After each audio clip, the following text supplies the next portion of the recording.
Моето заболяване започна с кашлица, която се усилваше и се наложи да отида да направя преглед при специалист, който ме насочи за рентгенова снимка на белия дроб.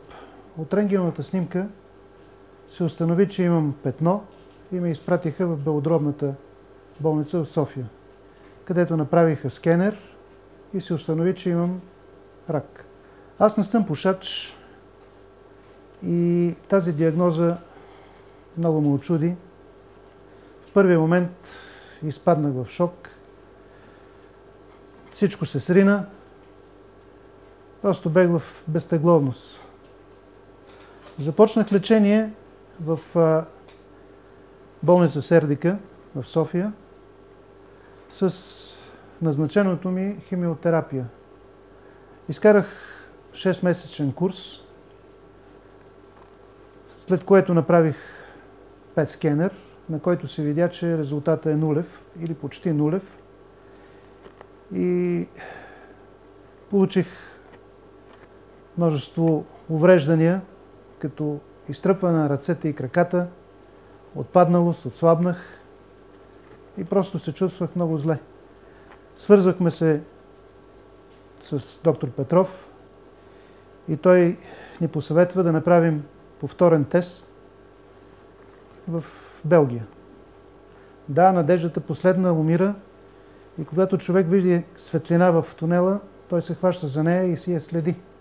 Initially, this patient was presented to us as having no EGFR mutation, not EML4 ALK translocation.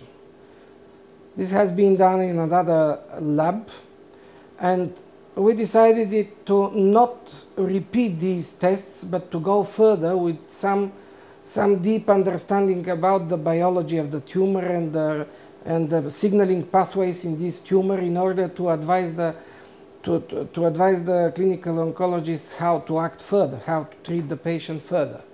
Strikingly, in 7 days we received back the report announcing 2 mutations in the EGFR gene. We had some additional information on the protein expression in the tumor cells, giving highlight on or explaining in a way why the patient did not respond well to the chemotherapy. След направата на теста, след една седмица, която беше много трудна за мене, се получи резултата, който беше различен от този, който на мене ми дадоха в София. И аз бех окуражен и виждах начин за спасение. Да, моя лекуващ лекар, доктор Колева, след като разгледа резултатите, беше много обнадеждена и назначи лечение с лекарството Джиотриф. And he had an immediate response that is a long-lasting one for nearly 9 months, but 10 months till now.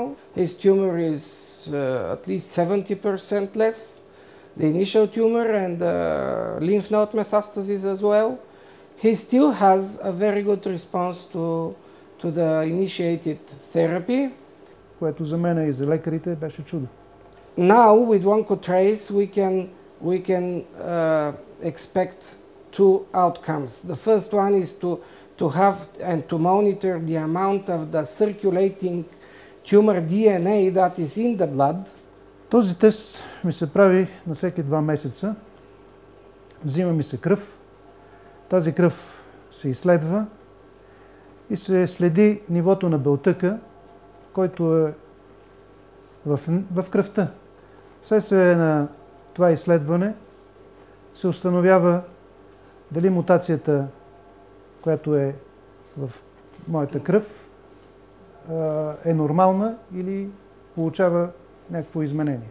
Да, след като съм убеден в това лечение, аз на много хора, които са на същото положение като мене, съм препоръчал да си направят тестове, да се помъчат да намерят някакъв изход от своето положение.